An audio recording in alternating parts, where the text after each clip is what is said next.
Hello, everyone. My name is Beba Svigir. I am the CEO of the Calgary Immigrant Women's Association. I will be your panel chair in my capacity of the chair of the Alberta Association of Immigrants Serving Agencies. The theme of this plenary is an intersectional approach to understanding and reducing discrimination toward immigrants. Discrimination is a complex phenomenon with factors such as race, ethnicity, and religion interacting with immigrant status to drive discrimination, and immigrant status also being used to justify discrimination that actually is based on these other factors. Discrimination is also experienced by immigrants in diverse facets of their lives, from the workplace to the provision of healthcare. The speakers in this plenary will explore some of these complexities and the impact they have on immigrants' experiences, as well as providing actionable recommendations for change. To elaborate on the theme, we have 4 panel speakers who are experts on the different discrimination facets experienced by immigrants. I will now introduce all 4 panelists and their session titles in the order they will deliver their presentations. Bukola Salami is an associate professor in the Faculty of Nursing at the University of Alberta. Her research program focuses on policies and practices shaping migrants' health. She has been involved in approximately 50 funded research projects, including leadership of an African migrant child research network of around 30 scholars across the globe. Dr. Salami has received several awards for research excellence, including 100 Accomplished Black Women in Canada, Sigma Theta Tau International Honor Society, International Nurse Researcher Hall of Fame, and College and Association of Registered Nurses of Alberta Award for Nursing Excellence. The title of her presentation is An Intersectionality Approach to Understanding and Addressing the Needs of Black Immigrants in Canada. Our second presenter is Vijay Ranjatan, who received his PhD in Adult Education and Community Development from the University of Toronto. His research interests pertain to the intersections of language, race, and work, with a recent focus on accent. Vijay is a member of the Language, Culture, and Justice Hub at Brandeis University. The title of his presentation is Racializing the Problem of Immigrants' Accents at Work. Following Vijay, we will hear from Salimata Soro, who is the Director of Human Resources, Economic Development Council from Manitoba Bilingual Municipalities, CDEM. Originally from the Ivory Coast, Salimata immigrated to Manitoba 10 years ago. She has years of experience in workshop development on diversity and conflict resolution. She has also created several employability programs for different types of clients. Holding an MBA with a specialization in human resources and leadership, as well as diplomas in conflict resolution, career management, and development, Salimata holds also a diploma in immigration consulting. She's engaged in the Francophone community and sits on a number of committees and working groups. The title of her presentation is Intersectional Discrimination, What if we seriously talk about it, and she will be presenting in French. Our 4th presenter is Siana Wilson, an associate professor of Wilfrid Laurier University, who is of Afro, Indo, and Euro-Jamaican ancestry. She has over a decade of experience working with African, Caribbean, and Black communities across the Greater Toronto, first as a youth programmer and now as a health researcher. Her research interests build off for community-engaged work to include critical race theory, anti-decolonial theory, African diasporic and indigenous community health, HIV/AIDS, sexual and reproductive well-being, and community-based research. Her body of work aims to utilize research as an avenue for sharing the stories and realities of African diasporic, indigenous, and racialized peoples, and improving the health and well-being of these communities. The title of her presentation is The Service Access Needs of Racialized and Indigenous Communities. Before we proceed with the presentations, please be aware of the following. We will be answering your questions after all the panelists have spoken. Panelists can respond to questions in either English or French. To submit your questions, please use Slido. The Slido code for our conference is hashtag P2P2020. I'm now asking our presenters to unmute themselves and share their own screen and PowerPoint presentations with the audience, starting with Bukola, followed by Vijay, and then Salimata and Sian. Thank you.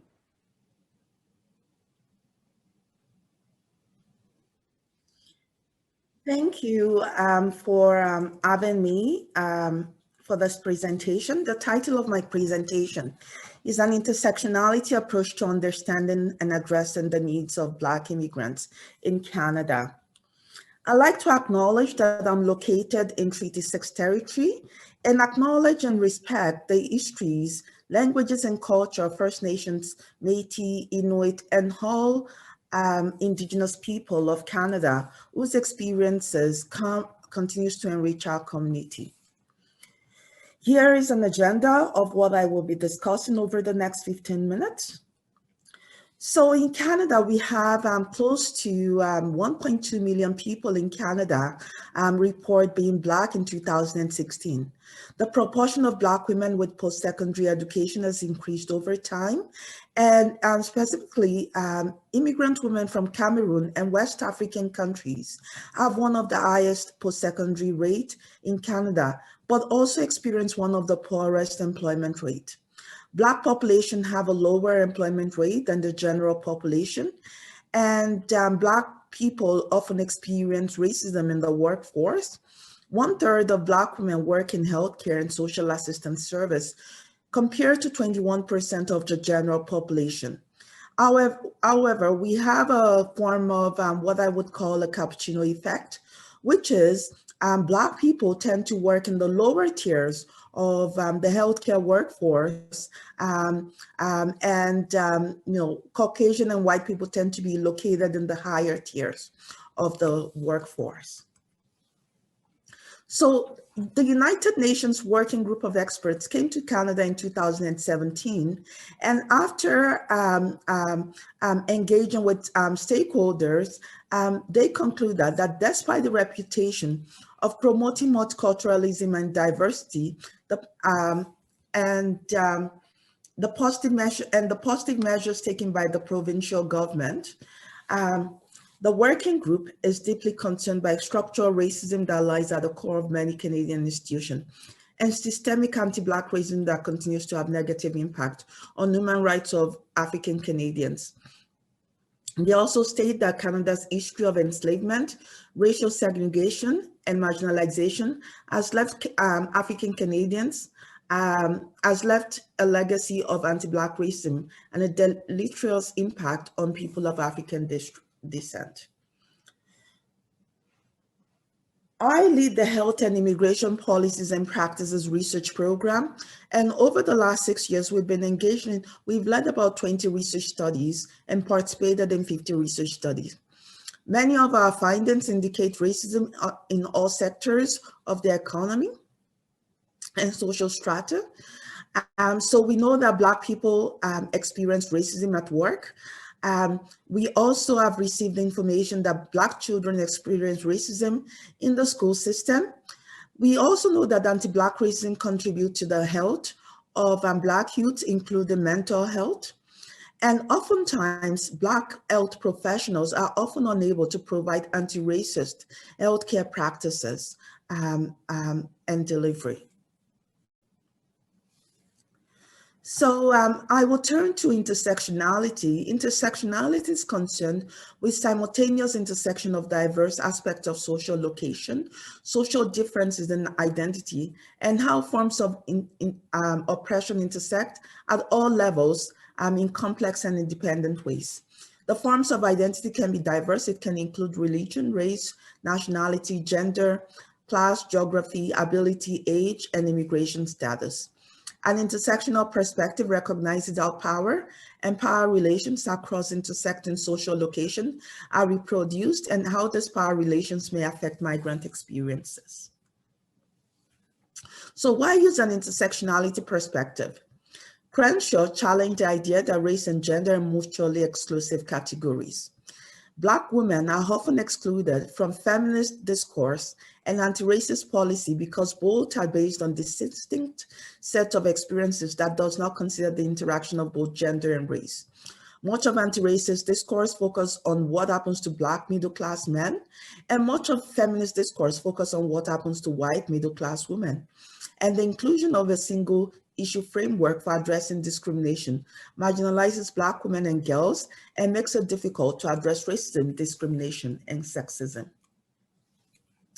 So she identified three types of racism, including structural three types of intersectionality, including structural intersectionality, political intersectionality, and representational intersectionality. And I'll talk about each of this. So structural problems by women of color can include income status, housing, immigration status, and also linguistic ability. This can intersect with gender and race to affect the experiences of immigrant women, including in such cases as domestic violence. Intervention strategies based solely on the experiences of women will not work for immigrant women of color, as it does not consider the structural issues surrounding their lives, including poor housing, income, language, religion, and racism. An intersectionality-based intervention must consider multiple social locations of women, including in resource allocation. So for example, we know that immigrant women, it may take more time, for example, to deal with issues because of the complexities surrounding their life, including the need to find interpreter services and the need to address many of the social determinants of health. Here is an example of how structural intersectionality can affect the health of an immigrant. So here we have Kwame, who is in the hospital because of a bad leg infection. When we ask about why Kwame is in the hospital, we get to know that because his leg was cut. When we ask further, then we realize that he was playing in a junkyard in a neighborhood, and because his neighborhood was run down. And when we ask why does he live in a neighborhood that is not good for him, it's because his mom can't afford a nice place to live. And why can't his mom afford the nice places to live? Because his mom is a single parent with one income household, and she's underemployed. And when we ask, why is his mom a single parent and underemployed? We may realize that she had experienced domestic violence, and because her credential is not recognized in Canada. As we shed more and more light into why, we may start seeing the effect of gender on the experience and the health status of Kwame in Canada. We may also start seeing the influence of class, the influence of race, and how these multiple influences intersect to influence the experiences of Kwame and what brought Kwame to the hospital in the first place. Here is an example of a research that I did about parenting practices of African women, and consistently single parent mothers talked about the challenges they have in terms of parenting boys in Canada. And they often talked about the struggles they experience because, of course, of the intersection of gender, the intersection of race, and the intersection of other locations in the experiences and difficulties in parenting African boys in Canada. I will also talk about COVID-19 among Black people. We know that emerging evidence in Canada suggests that neighborhoods that are predominantly Black have a higher prevalence of COVID-19. An analysis of Montreal data on the prevalence of COVID-19 found that being Black has the strongest influence on your chances of getting COVID-19. The proportion of Black people in the neighborhood have a strong influence on the road to COVID-19 than poverty alone. In the past, we've acknowledged that income was a stronger social determinant of health, but the data we have now emerging is that race may actually be a stronger social determinant of health in the case of COVID-19 infection than income status. Indeed, Black people are more likely to be affected by COVID-19 pandemic. There are several factors that people have considered that affects this. Black Canadians are more likely to report COVID-19 symptoms and are 3 times more likely to know someone who has died from COVID-19. That's by a research by ASEC. Black Canadians are thus more likely to commute, and of course, because they're commuting more, and the reason they're commuting more is they're more likely to be poor, and because of that, they are also more likely to get exposed to people outside of their immediate family. Black commuters are more likely to report COVID-19 symptoms. They are more likely to, Black Canadians are also more likely to report their jobs requires face-to-face interaction during the pandemic, and they are more likely to report worse financial impact. Some of the reasons for intersection in COVID-19 among Black people include greater burden of disease among Black people, including HIV and AIDS, inequities in the job market. So Black people are more likely to be employed in the lower tiers of the economy. So for example, as I said before, the healthcare industry is like a cappuccino. When you go on the top in the management sector, you see more white people.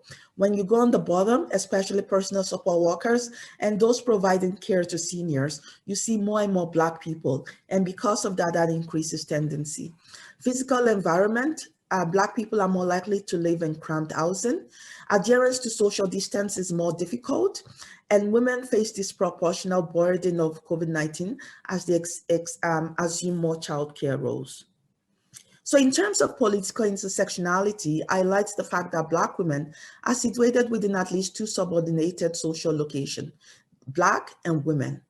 And they may also be situated in other multiple social locations, such as also being immigrant or religious minority or linguistic minority in the location, in where their location.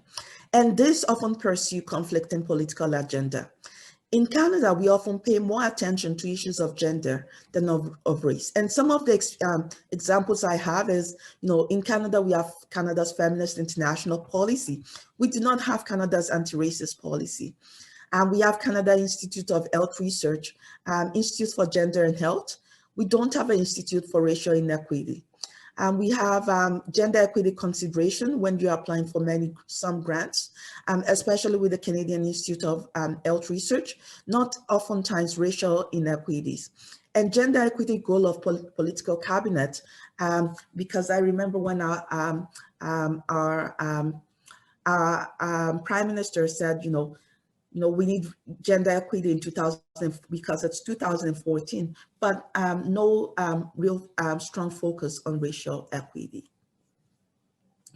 In terms of Black men's experience, Black men, and this is by Crenshaw, highlights that dominant conceptualization of violence is often that Black men perpetrate violence towards white women, and this has left Black men subject to legal and extra-legal violence.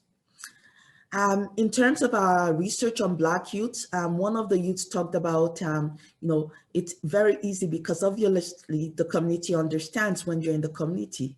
Outside my community, I think I have subconsciously assumed to do this. It's kind of like start with the notion, wherever she is, that I'm not going to rob you, right? Or just kind of that when I interact, especially just blank with white, especially when I interact with white people, just kind of first, I have to attack is the preconceived notion that I'm Black, I'm a thug, or that I'm going to actually be violent against people.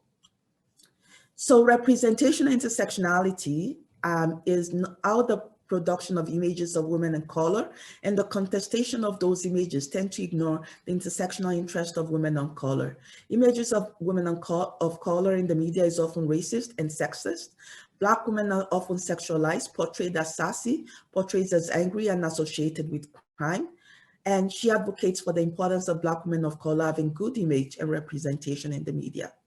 So some of the key consideration, and this is my last slide, we need to be aware of multiple intersecting social locations of both service providers and recipients. We need to increase the number of Black service providers and policymakers so that then we are able to provide services that have a positive influence on women of color.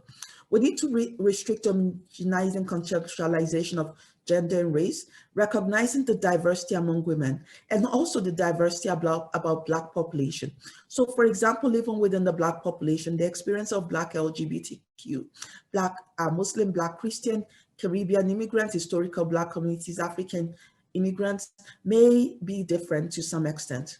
We need to attend to power relations and attention to both race and gender, as well as other determinants. intersectionality-based data collection, including on race, and resource allocation to attend to the intersecting influences such as added time and language support, intersectional practices as employee performance appraisal and standards of practice, and improve the image of people of color and capitalize on strengths of people of color. And sorry, I ran a bit over time, that's it. I'll pass it to the next speaker and I'll stop sharing my screen. Okay.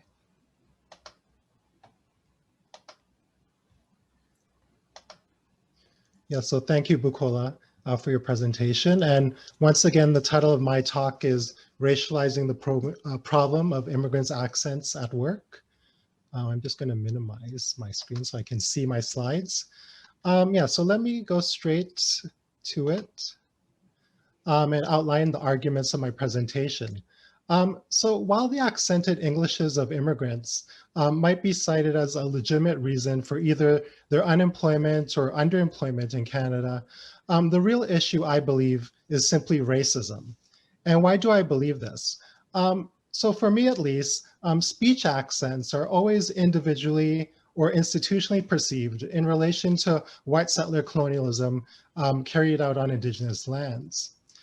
So what I want to specifically argue today is that when we talk about this concern about immigrants' accents in the workplace, this concern really reproduces racial hierarchies in terms of who we consider desirable or undesirable workers. And it also upholds institutional racism, which I believe is a real cause for concern when we talk about immigrant hardships in the workplace. With that said, let me just give you a brief overview of what I hope to accomplish within 15 minutes. So first, I really want to emphasize that accent is really this overstated professional liability. And after I do that, I'll transition to a more general discussion about language and whiteness in Canada. And then I'll use this discussion to first talk about accent as really a proxy for employment discrimination in Canada. And then I'll talk about accent as really being a distraction from institutional racism, which once again, I perceive as a real cause for concern when we talk about immigrant underemployment or unemployment. And then in terms of just offering recommendations for change, I'm going to frame these recommendations under the umbrella phrase of de-accenting accent. Okay, so let's first talk about accent as really this overstated professional liability. So basically, because oral communication is a main feature of today's work, accent is often treated as a sort of bona fide occupational requirement. So if you have to speak a lot for your job, the natural assumption for most people is that the way that you sound, your speech accent, is going to affect how well you can do your work linguistically. So the alleged problem here is that if you have some sort of stigmatized accent, let's say a so-called foreign accent, this accent is really believed to interfere with your intelligibility in the workplace. So if your job is to make sure that people understand you, and then people can't understand you because of your accent, then your accent really gets framed as this sort of professional obstacle that you need to overcome in order to be perceived as this linguistically competent worker. But one thing that we need to note is that when we talk about accentedness and intelligibility, these are only partially independent, right? So this means that you can have a so-called heavy accent and still be highly intelligible, right? So these two constructs are not diametrically opposed to one another. Another thing to remember about intelligibility is that we're not always assessing intelligibility based on the actual acoustic qualities of an accent, right? Oftentimes we're determining intelligibility through various non-linguistic factors, right? Such as maybe a person's racial identity, for example. And this actually brings us to talking about a fairly well-known study conducted by Donald Rubin all the way back in 1992. So Rubin did this experiment where he had two groups of undergraduate students listen to a recorded lecture given by this so-called native speaker of American English. So both groups of students listened to the exact same lecture given by the exact same speaker, but the only difference between the groups was that the first group of students were made to believe that they were listening to a white woman give the lecture because they saw a picture of a white woman while they were listening. Conversely, the second group of students believed that they were listening to an Asian woman give the lecture because they saw a picture of an Asian woman. So what was interesting about Rubin's study was that after both groups of students did a comprehension test of the lecture, the second group of students actually scored way lower on the test than the first group. And furthermore, the second group of students believed that they heard a so-called foreign accent coming from the Asian woman, which of course was perplexing because the Asian woman was also speaking with this so-called Native American accent. So when we think about Rubin's findings in relation to the topic of intelligibility, Rubin really suggests to us that when we hear accents, we're also hearing race at the same time. So specifically, when we talk about our perceptions of different accents, these perceptions are intertwined with our perceptions of people's identities, right, in terms of race. So for the second group of students in Rubin's study, right, one reason why they might have thought of the Asian woman as foreign sounding or unintelligible could be because of this perpetual foreigner stereotype that Asian people are often subjected to in the North American context. So with that said, we have to think about why we have these racist perceptions of accents. So these perceptions don't materialize out of thin air, right? Rather, these are perceptions formulated by ideological forces within our society. They're created by these socio-historical contexts in which we're all situated. So when we talk about the racist perceptions of accents in Canada, we really have to understand these perceptions in relation to the linguistic whiteness of the country. So basically, when we talk about the whiteness of Canada, one way that this whiteness is sustained is really through language. So just consider the basic fact that English and French continue to be the dominant languages of Canadian public life. So because of white settler colonialism, these languages have been constructed as the official national languages, right, of the country at the expense of Indigenous languages and also the languages of other racialized groups.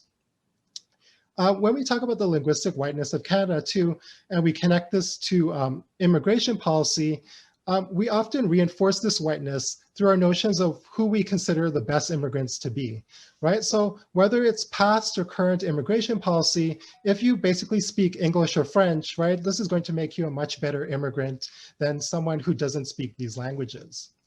Of course, and there's a racial dimension to this as well, because usually the best immigrants are those who come from Western Europe, right? White people from Western Europe are basically the ideal immigrants because of their proximity to Canadian whiteness, right? Not only in terms of phenotype, but because of their cultural and linguistic backgrounds. But for racialized immigrants who can't really match this idea of Canadian English or Canadian French, sometimes an accent, right, can be another type of border that they have to cross while they're in Canada. So even though these immigrants might get into Canada because they speak English or French, they might not speak the right type of English or French, right? They might not have this so-called Canadian accent. And because of this, they can face a lot of material consequences, right? And one such area that this pertains to is really the realm of employment.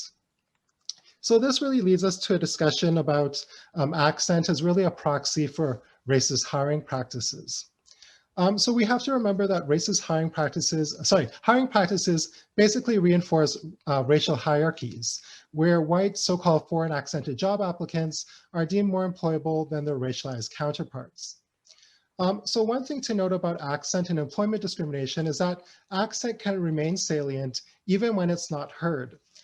So for example, in Oriopolis' study that involved sending 13,000 mock resumes to over 3,000 job postings in the Greater Toronto area, he found that in general, resumes with Indian, Chinese, and Pakistani names received less callbacks than those with Anglo or white names. So in follow-up interviews with some employers, the reason for this was that employers tended to associate an Asian name with a so-called hard-to-understand accent, right? So if they saw an Indian name on an application, for example, they thought that this person was like a foreign accented speaker, and they wouldn't bother calling in the worker for an interview, even if the worker had impeccable credentials. Yeah, so when we talk about accent and racism in the workplace, it's not only about using accent to establish racial hierarchies, it's also about accent being used as a distraction from institutional racism, which I've mentioned multiple times is the real cause for concern when we talk about immigrant underemployment or unemployment. Yeah, so basically, as exemplified by the controversial accent reduction industry, accent is often framed as the means to professional success. So we often tell immigrants that if you reduce your accent, right, whatever that may mean, you're going to increase your employment prospects because much more people would be more willing to speak to you if you sound a different way. However, this idea of reducing an accent doesn't really help dismantle institutional barriers that particularly affect racialized immigrants coming from the global South. So for example, if I reduce my accent, how is this going to make me gain Canadian work experience, right? Which is often required by Canadian organizations. If I reduce my accent, how is this going to make my international credentials be recognized by these various Canadian regulatory bodies? So once again, reducing your accent isn't really changing these institutional barriers that are really causing immigrant hardships when it comes to employment. Okay, so what can we do, right? How can we find, what are the solutions to this problem? So for me at least, I think the answer is really in de-accenting accent. So when we think of accent as a verb, accent means to highlight something, to emphasize something, to draw attention to something. Conversely, to de-accent something means to do the opposite. It means to minimize something, push it to the side, don't pay any attention to it. So when we talk about this narrative of immigrants' accents being these alleged problems in the workplace, we really need to de-accent this narrative, right? We really need to de-accent accent in general. So with that said, I think to de-accent accent, we don't really need to be focusing on changing immigrant voices, but rather we really need to focus on how we listen to these voices in the first place. So when it comes to employment and labor, the problem is not really speech accent in and of itself. It's really about individual and institutionalized ears that are conditioned by ideologies of white supremacy. So with that said, perhaps in the form of maybe anti-racist workplace training, employers and other stakeholders really need opportunities to develop new listening practices where they can critically interrogate their perceptions of different types of accents. And I think part of this training also has to involve reconceptualizing language-based work. So instead of framing language or accent as an individual technical skill to master for the workplace, there's a need to always think of work as being collaborative, right? So if oral communication has to be a main component of working life in Canada, this communication really has to be a joint responsibility, right? So this means not making stigmatized accented workers change their voices, right? It's really about listeners doing their part and making the effort to try to understand different types of accents. And then finally, I think we need to engage in various types of activist work. So if institutional or structural racism is preventing immigrants from finding work, then we obviously need to dismantle this racism rather than trying to change immigrants' accents, changing their clothing, changing their hairstyles, changing their names, basically changing any aspect of their self-presentation. Basically, we have much larger issues that we need to contend with. So with that said, if you have any questions or comments, I'm always happy to hear them by email. Also, if you're on Twitter, feel free to follow me. I'm also interested in doing further research on this topic. So if you think there are any interesting opportunities that I should be aware of, also contact me. Other than that, I will stop talking and just say thank you very much. And I will stop sharing too.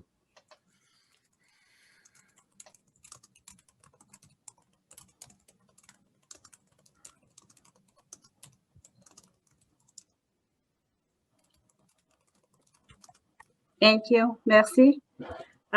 Merci à tout le monde de me suivre de plus chez eux où est-ce qu'ils sont.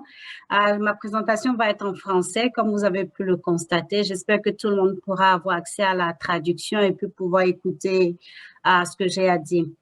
Donc, le titre de ma présentation, c'est la discrimination intersectionnelle, et si on en parlait. La raison du titre, c'est simplement que le fait que la discrimination, c'est quelque chose dont on doit parler. On doit simplement en parler. C'est quelque chose qui a commencé depuis des centenaires et qui va exister encore dans les nombreuses années à venir. La discrimination ne va pas prendre fin maintenant, mais il faut quand même commencer à en parler pour essayer de trouver des pistes de solutions.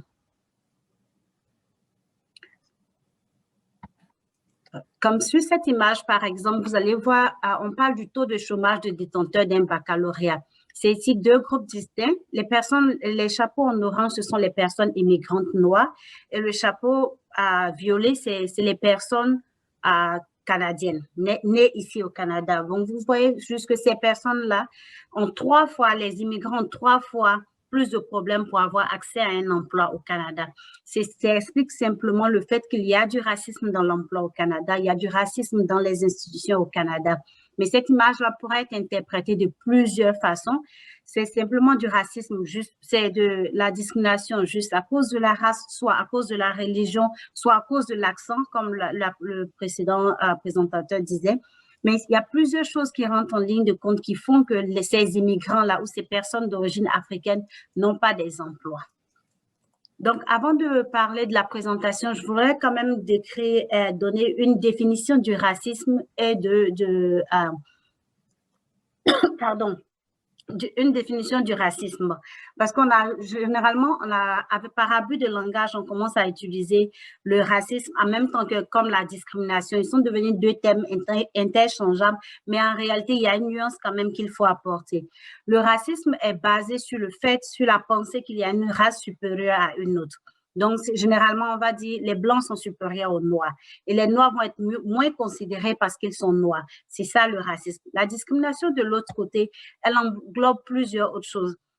On peut être discriminé pour la race, pour la religion, pour l'orientation sexuelle ou même pour l'apparence physique. Donc, c'est pour dire que la discrimination est un thème est plus grand que juste le racisme. Et ce qui concerne les immigrants, c'est pas que le racisme, c'est justement la discrimination basée sur plusieurs autres choses que simplement la couleur de la peau ou de la race. Donc, ça explique un peu la petite nuance qu'on pourrait avoir entre le racisme et la discrimination. Il faut savoir aussi que la discrimination, c'est les actes qu'on pose basés sur le racisme, ou basés sur la race ou sur la religion ou toutes les autres choses précitées. Ensuite, le plan. Aujourd'hui, je vais vous expliquer c'est quoi la discrimination, les formes de discrimination, parce qu'il faut savoir qu'on peut avoir plusieurs types de discrimination, mais la discrimination a différentes formes. C'est 3 formes en général, la discrimination directe, indirecte et la discrimination intersectionnelle. Donc, je vais vous parler des formes de discrimination. Ensuite, on va parler de la discrimination intersectionnelle parce que c'est celle-là dont les immigrants sont les plus victimes.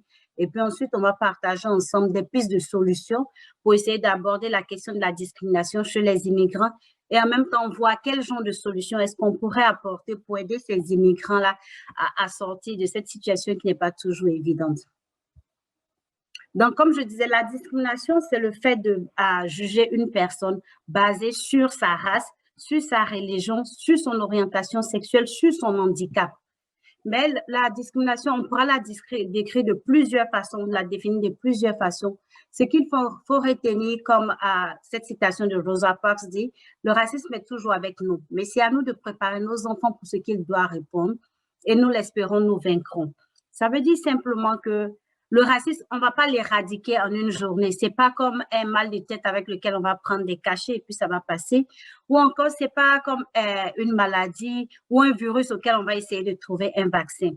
Le racisme, il va falloir trouver des solutions dans le temps et sur le long temps. C'est-à-dire qu'il faut éduquer les générations à venir, il faut éduquer nos enfants, il faut éduquer les plus jeunes, il faut essayer d'institutionnaliser la perception du racisme dans nos organismes, dans tout ce qu'on fait tous les jours. Donc, c'est vraiment un travail de longue haleine et ça va prendre du temps. Comme je dis souvent, on n'espère pas éradiquer le racisme, justement, c'est parce que ce n'est pas un virus. On veut essayer d'amoindrir les conséquences du racisme sur les personnes qui sont victimes de racisme ou de discrimination. Ensuite, comme je vous disais, tantôt, je vous parlais des différentes formes de discrimination. On parle de la discrimination directe. La discrimination directe, c'est la forme de discrimination la plus simpliste, je vais dire, simplement parce qu'on la voit, on la perçoit. C'est aussi la forme de, si la discrimination était toujours directe, on aurait pu facilement trouver des solutions. Parce que un exemple de discrimination directe, c'est que je dis à mon collègue, je t'aime pas parce que tu es noir, ou je ne veux pas travailler avec toi parce que tu es noir. c'est direct, on le voit. On peut y apporter une solution. Simplement parce que je peux aller parler à un superviseur qui va parler à l'autre collègue et la solution va être trouvée. Il y a des lois au Canada qui font qu'on ne peut pas, les gens sont de moins en moins objets de la discrimination directe. C'est des choses qu'on peut changer. Mais il faut dire que le peuple canadien étant un peu assez poli, respectueux des valeurs et des sensibilités des uns et des autres, on a rarement affaire à ce genre de discrimination. On a plus affaire à la discrimination indirecte. C'est celle-là qu'on ne voit pas. La discrimination indirecte, elle est sournoise, on ne la voit pas. Et généralement, elle n'est même pas intentionnelle. C'est dire qu'on fait une chose pas avec l'intention de discriminer, mais l'effet est discriminatoire. Donc, c'est un peu dans la façon de se comporter. Je donne un exemple. Si, par exemple, on dit dans un immeuble, les animaux domestiques n'ont pas accès. C'est pour des raisons de santé et de sécurité. Ça, à prime d'abord, ce n'est pas une discrimination parce que c'est pour la santé de tout le monde.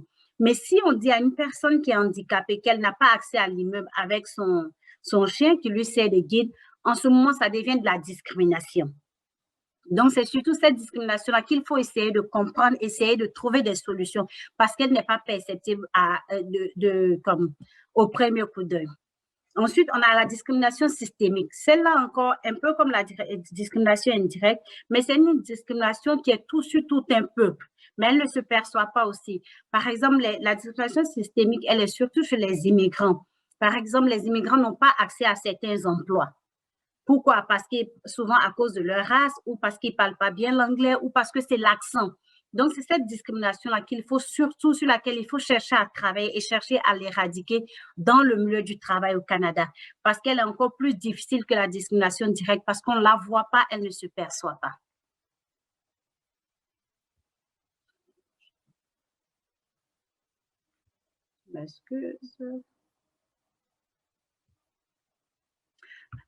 Maintenant, je vais vous parler de la discrimination intersectionnelle. La discrimination intersectionnelle, comme vous pouvez la voir sur cette image, c'est une discrimination qui prend en compte plusieurs attributs.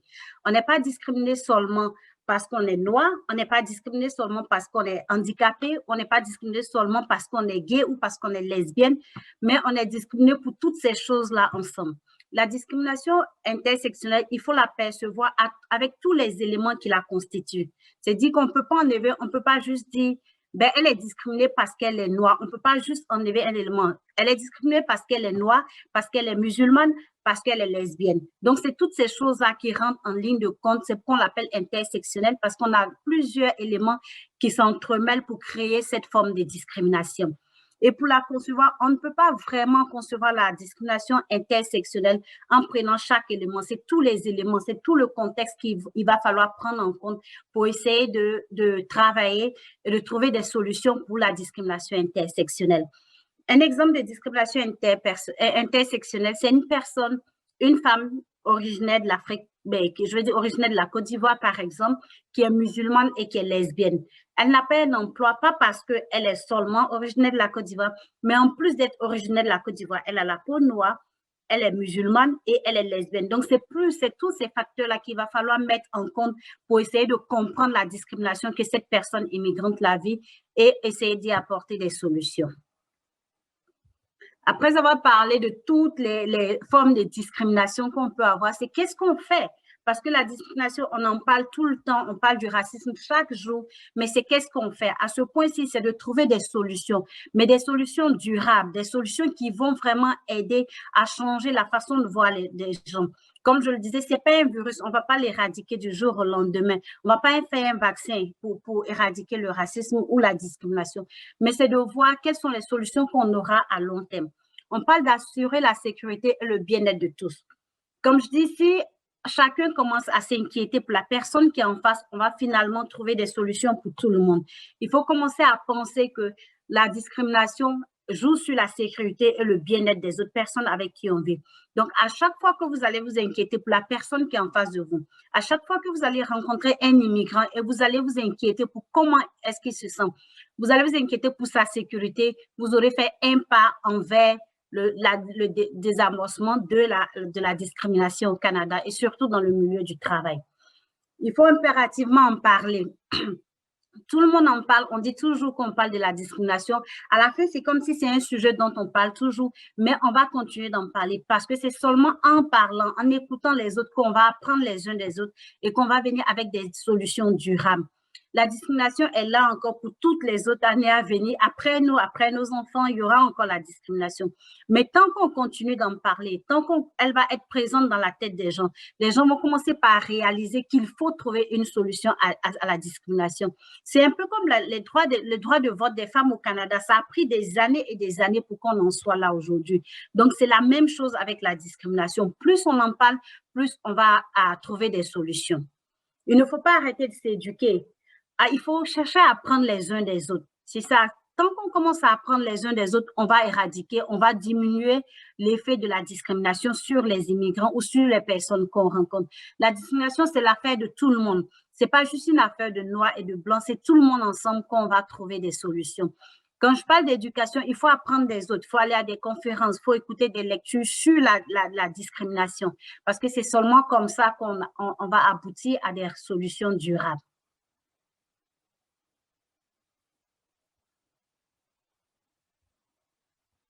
Ici encore, je parle de poser des actions, simplement, je m'excuse, on parle de discrimination, comme je dis, les gens ont tendance souvent à croire que parce qu'on est gentil ou bien parce qu'on est bien avec les autres personnes, parce qu'on sourit aux gens, ça veut dire que ça va arrêter le racisme. C'est pas vrai. Le racisme ne va pas s'arrêter avec la gentillesse des autres personnes. Le racisme va s'arrêter avec des actions concrètes qu'on va poser. Je donne un exemple, je travaillais une fois avec une personne dans un groupe de mentorat et puis le mentor qui était là, elle travaillait avec une jeune dame qui venait de l'Inde. Et la dame, à chaque fois que la dame la rencontrait, elle essayait de lui donner de la nourriture, des canettes, quelque chose à manger ou à chaque fois. Alors que la dame la rencontrait dans le partenariat du mentorat. La dame avait besoin d'apprendre d'elle parce qu'elle était dans le domaine des ressources humaines. Elle voulait apprendre de son mentor. Mais son mentor passait plus de temps à lui donner des cadeaux pour ses enfants, des vêtements, alors que ce n'est pas ce dont elle avait besoin. Il faut arrêter d'assumer que quand on voit un immigrant, il a simplement besoin de notre compassion ou de notre gentillesse. Ce n'est pas ça. Les gens ont besoin d'autre chose que la compassion. Les gens ont besoin de choses que les beaux sourires. C'est simplement, les personnes, les immigrants veulent être traités de façon égale. On veut tout le monde être traité de la même façon. Je veux que quand je rencontre une personne qui n'est pas immigrante, elle me perçoit pour qui je suis, pour la personne que je vaux, pour l'être humain que je suis, ou pour ce que j'apporte sur la table, pour ce que j'apporte comme éducation, comme expérience, mais ce n'est pas de la compassion. Ça ne va rien faire au racisme et ça ne va pas arrêter le racisme. Il faut poser plutôt des actions concrètes allant dans le sens de l'égalité, de traiter les personnes de façon égalitaire. C'est seulement comme ça qu'on va réduire la discrimination. Et puis là, je parlais de dire que ce n'est pas une affaire d'une seule personne, parce que souvent, il y a des gens qui sont discriminés, pas simplement parce qu'elles sont noires. Il y a des personnes handicapées qui sont discriminées pour leur handicap. Donc, ça veut dire que la discrimination ne va pas s'arrêter à une affaire de blanc et de noir. C'est ensemble qu'on doit le faire. Et il faut comprendre qu'à chaque fois qu'on parle de racisme, il ne faut pas qu'il y ait une catégorie qui se sente victime et l'autre catégorie qui pense qu'elle n'a rien à dire. Comme un peu comme les gens disent, si je suis blanc, j'ai mon mot à dire. Et c'est seulement ensemble, la voix des personnes qui sont les moins discriminées va porter plus haut que celle des personnes discriminées. Si les Blancs commencent à parler de discrimination, la discrimination va peser plus lourd dans la balance que si c'est toujours les Noirs qui en parlent. Donc, c'est tout ça pour dire que c'est ensemble qu'on va avoir un monde meilleur, c'est ensemble qu'on va trouver des solutions pour le racisme, contre le racisme, des solutions contre la discrimination. Et puis toujours, je dis, même une petite action, ça change la perception des gens. Même dire simplement à son enfant que inviter un enfant handicapé chez soi à l'anniversaire de son enfant, quelque chose d'aussi banal que ça, c'est montrer à la génération qui arrive qu'il y a des solutions, il y a des choses à faire et qu'il faut accommoder tout le monde, il faut essayer de vivre ensemble. Chacun de nous, de son côté, doit essayer de mettre en avant le vivre ensemble, le respect des uns et des autres et puis vraiment l'intégration de tous les immigrants dans le système canadien parce que l'immigration, c'est une réalité.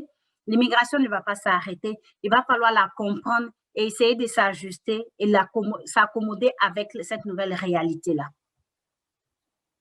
Merci, je pense que j'ai fait le tour. Merci, je serai là pour répondre à vos questions après.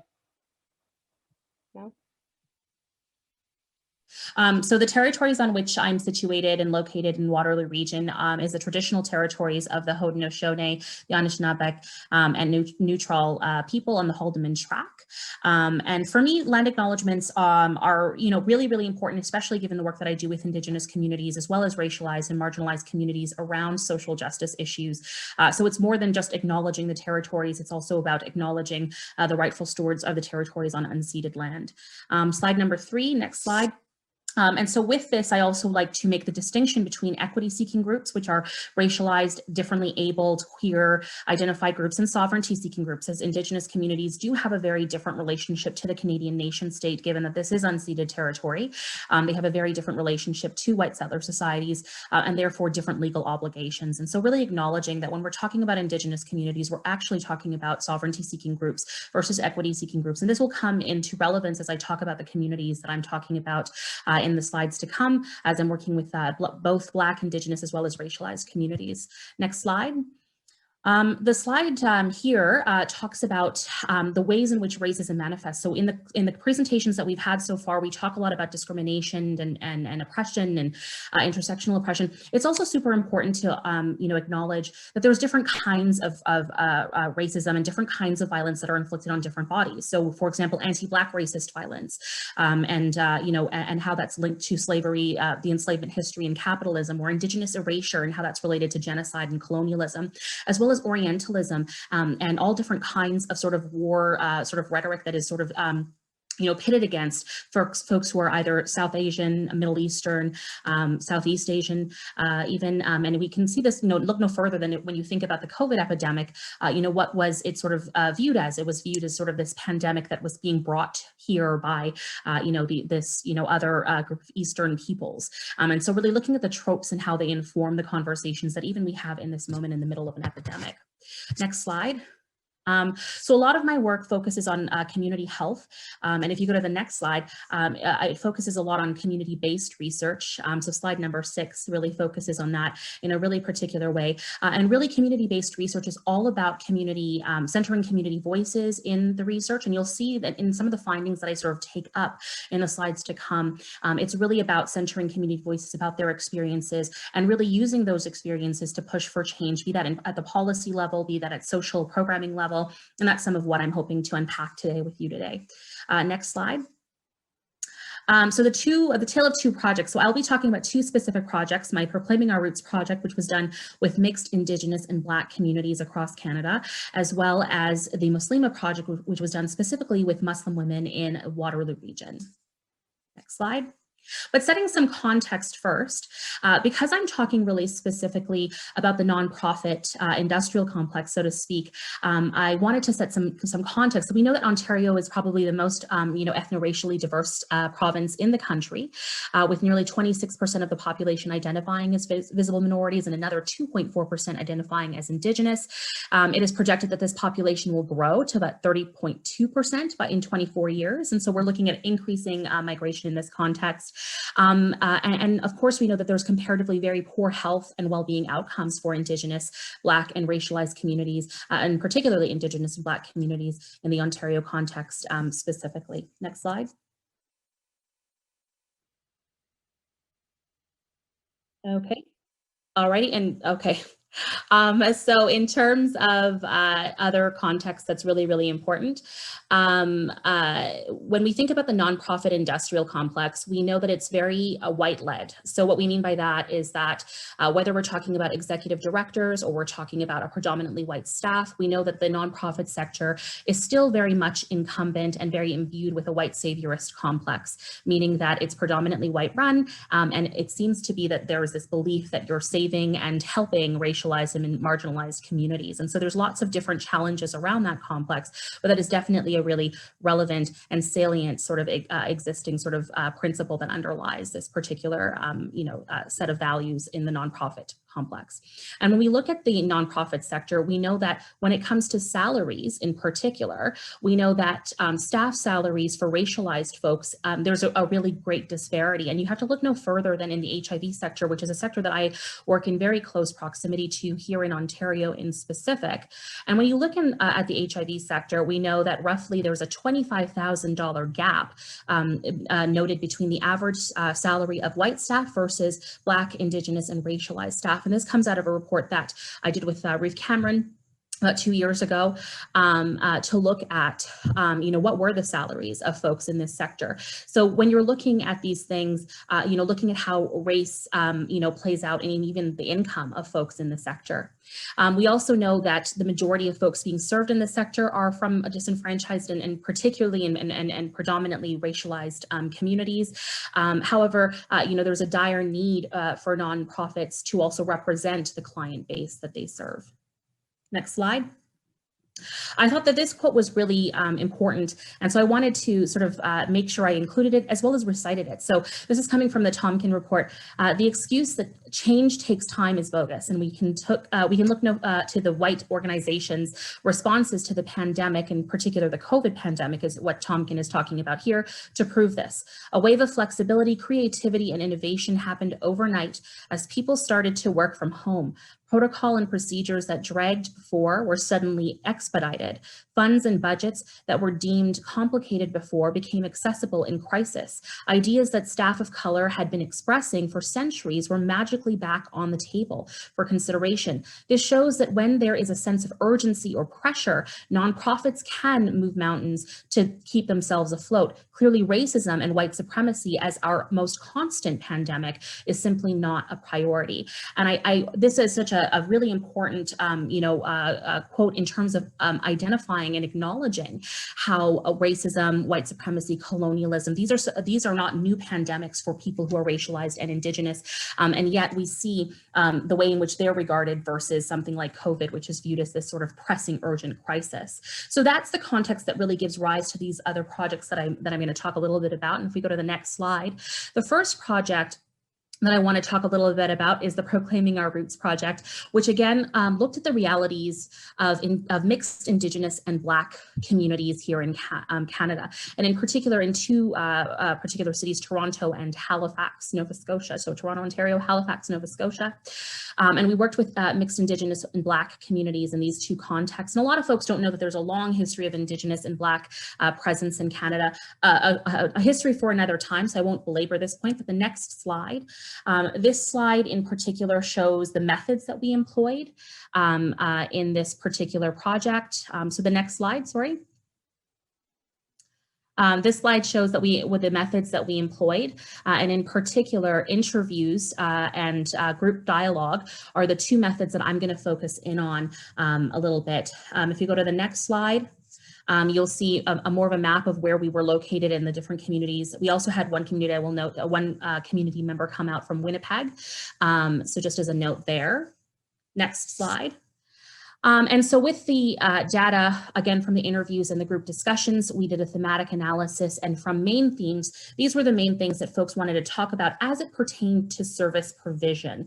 Again, the focus of this particular presentation. Next slide. And so what participants wanted to talk about, Indigenous and Black participants, acknowledge the distrust that they feel when their service providers don't seem to really understand their lived realities or belong to their communities and really understand what they're experiencing and going through. And that created a lot of hesitation and anxiety about sharing or disclosing too much information or more information with their service provider.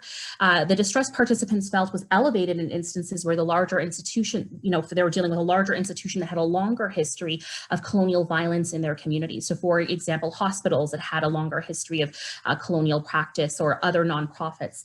You can imagine some of the schools with histories of residential schools being very present and very relevant to this community. Next slide. And also participants identified a need for services that addressed the intersectional issues that they were facing. So it wasn't enough just to talk about Indigenous erasure, but also anti-Black racism, intergenerational trauma, poverty, mental health, etc. Participants were especially frustrated by feeling that because they were Black passing, in some cases, that they were not able to, access services that were targeted specifically at Indigenous communities. So again, service providers that are like one issue only service provision that didn't really get at the complex identities that individuals of mixed heritage hold. Black and Indigenous communities reported receiving a lower quality of services overall when it came to service provision in the nonprofit sector. Next slide. The other project that I wanted to talk a little bit about was the Muslima project. And again, this was with Muslim women communities here in Waterloo region. And in particular, the project looked at discrimination, Islamophobia in particular, as well as its relationship to jobs, job prospects, employment, and mental health. So these were some of the topics that we took up in this particular project. And we can go on to the next slide. And this just gives you a breakdown of what that population looked like. 55 Muslim women. We did focus groups, so these were group discussions, ranges of ages from 16 to 57. Next slide. And again, this slide again touches on the topics, so community strengths, needs, discrimination. These were some of the topics that were touched on in these discussions. Next slide. Again, we did a thematic analysis and pulled from the main themes and the key findings. And so this is what we showed as it, and so the next couple of slides look at what came out of the conversations as they pertain to service provision. Next slide. So in particular, participants did not feel that service providers reflected the communities they serve. So, hello again, same sort of topic as or same sort of theme as the previous study, which indicated that racialized people were not being hired. Participants expressed a desire for Muslim-centered spaces to gather and receive social supports, as well as a need for service providers who understood the need, as well as the cultural taboo around mental health. So, it wasn't enough just to be, culturally sensitive, but, understanding community needs, the taboos, all of these different things were super important for service providers to have some sort of knowledge and wherewithal about. There were not many Muslim-friendly spaces, was another thing that was noted. So be that gyms, parks, or service providers, there weren't, they faced all different kinds of, covert and overt forms of microaggressions as they felt that this was, expressions of Islamophobia. Next slide. Participants also reported feeling very scared and intimidated by the Canadian system, especially if they were newcomers, not knowing the laws that could result in your child being taken away from you and put into the child welfare system. And this is related to the next slide, the quote on the following slide, where there was also a real encouragement and a real desire to learn the laws, and for service providers to be cognizant of newcomers wanting to learn the system, wanting to learn the laws, wanting to know their rights, be that the Charter of Rights or other rights, wanting to be aware of these things and be equipped so they're empowered to be able to protect themselves as well as navigate the systems that they're moving into and migrating into. Next slide. So overall, some of the things that I took away from these two studies, racialized and, sorry, the next slide, one more slide over.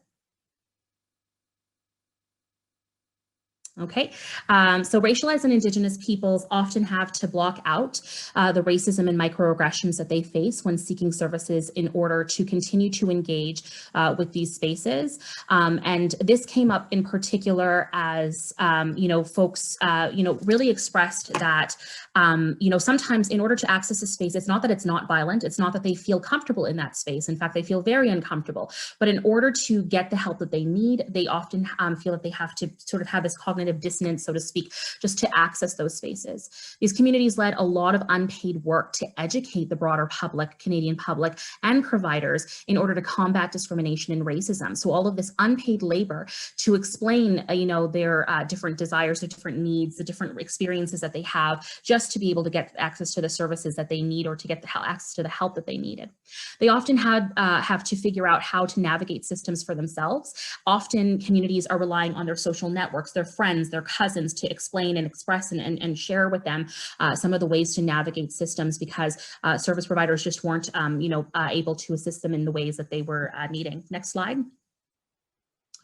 One strategy identified was intentionally seeking services from multiple service providers. So not just going to one service provider for an issue, but going to multiple service providers just to make sure your bases were covered and so you weren't missing anything or you didn't feel that you were missing anything.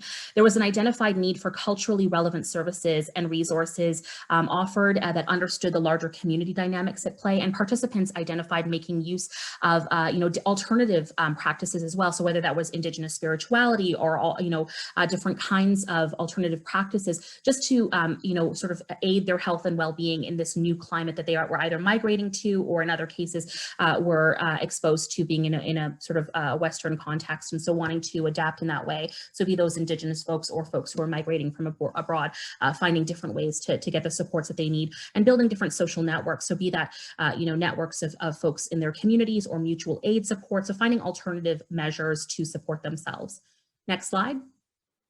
And this slide really just talks about the intersectional and complex nature of the issues that these communities are facing, that Black, Indigenous, and racialized communities face, and the desire for service providers to tend to that. Next slide. In particular, some of the things that providers can do that I found came out of this work was to listen, learn, read, do more work on your own to make room for communities by moving over and making resources available to community needs. So if communities are expressing a need, it's your job as a service provider to find the resources to make that happen. Stepping aside and decentering yourself. Again, in these white-dominated sectors, it's really important for white folks to decenter themselves in the work.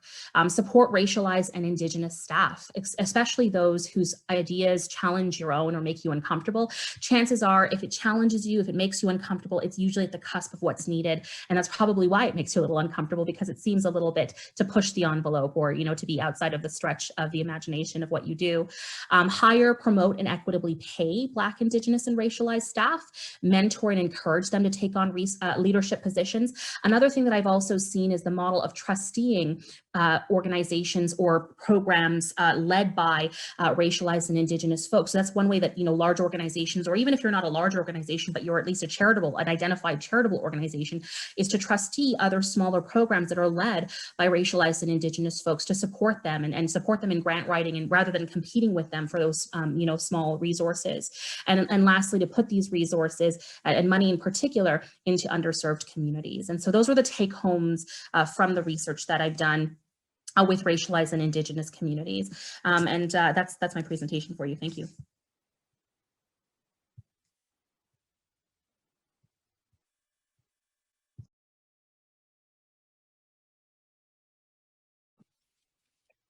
Hi again, everybody. So we have a few minutes for some questions, and we have received some questions. First of all, thank you very much to Bukola, Vijay, Salimata, and Sian for your very inspiring presentations. I will read the questions and distribute them to our panelists. The first one is, how do we distinguish between accent reduction or erasing an accent as opposed to developing effective communication skills? And of course, this one goes to Vijay. So I think the first thing that we have to remember is that accent reduction is really a flawed pedagogical practice, right? There's no such thing as actually reducing an accent. That's nonsensical to begin with. But aside from that point, we really have to focus on pronunciation teaching, right? So the mandate of accent reduction is really to eradicate an accent. But when we reframe accent reduction as pronunciation teaching, we're only really kind of changing specific features of pronunciation, right? That might cause genuine communication problems, right? And this is something that teacher and student have to mutually come to discover, right? So I would say focus on pronunciation, don't focus on changing an accent in general. Thank you, Vijay. The next question was posted originally in French, translated by Google, and I'm asking Salimata to respond to it. The question is in English. Unfortunately, I don't speak French. That's okay. I have the question in French and I'm going to answer in French too. Good, excellent. So, comment est-ce que le contexte minoritaire francophone crée des barrières uniques à surmonter le racisme vécu par les immigrants de langue française? Il faut d'abord comprendre que le Canada étant un pays majoritairement anglophone, le français est minoritaire. Ça fait qu'on a déjà un problème à pouvoir s'intégrer dans notre communauté, à intégrer la petite communauté francophone dans la grande communauté anglophone. Donc, il y a forcément cette barrière-là. C'est vrai que les francophones, même si le Canada se présente comme un pays bilingue, il faut reconnaître que le français reste minoritaire au Canada. Et c'est de plus en plus difficile pour les francophones de s'intégrer. Non seulement parce que c'est un milieu anglophone, mais en plus, on a encore affaire à des francophones qui ne sont pas francophones canadiens, si je peux le dire comme ça. Donc, ces personnes-là ont des barrières parce que, comme l'autre parlait de l'accent, on ne parle pas le français comme le français canadien. On voit des francophones qui se font refuser des postes parce qu'ils ne parlent pas un français canadien ou un français manitobain, un français québécois. Donc, il y a toutes ces choses-là mises ensemble font que le français est forcément une barrière pour l'intégration des immigrants au Canada. Merci. Thank you. So the next question, I would like Siana and Bukola to please provide their responses. The question is, what advice would you give white settlement workers, funders, leaders on taking greater ownership and roles in addressing racism and discrimination? Bukola first.